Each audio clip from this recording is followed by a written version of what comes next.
بەشی پەرستاریەکە لە بەشە هەرە گرنگ و سەرچەکانی پەیمانگای تەکنیکی پایتەخت لە هەموو وڵاتێک پەرستارەکان بە بڕڕی نەخۆشخانە یاخود دڵی نەخۆشخانە ناسراوە.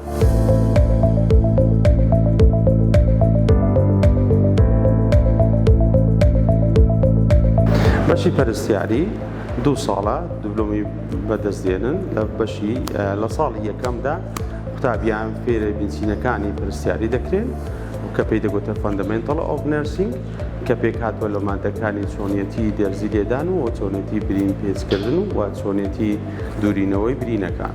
لە ساڵی دووەم 2 مادەی سەرەکی دەخوێندرێ یاخود 2 بابەتی سەرەکی کە پێی دەگوترێ ئەدەڵت نەرسینگ یاخود پەرستیاری پێگەشتوان و کریتیکەل کێر نەرسینگ یعنی چۆنێتی تعاملکردن لەگەڵ نەخۆشیەکانی کە پێی دەگوتە هۆت کەیس نەخۆشیە سەختەکان کە دێت بۆ نەخۆشخانە.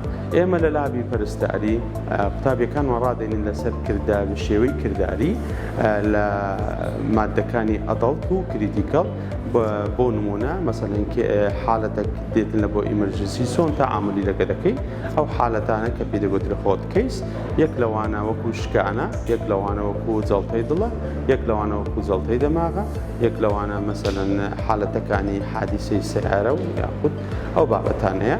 ئێمە بە شێوەی کردداری لێرە فێریان دەکەین و بە شێوەی پراکتیکیش لە نەخۆشخانەکان ئەنجامی دەدەن.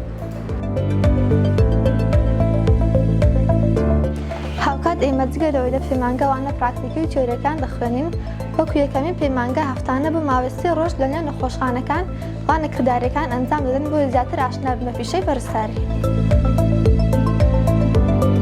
ئێمە وەکو قوتابیانی بەشی پەرستاری پەیمانگای پایتەخت پێشنیار بۆ دەرچوانی پۆلی 12 دەکەین کە بێن لە بەشە بخوێنن بۆ ئەوەی داهاتوویەکی پرسنگداریان هەبێت.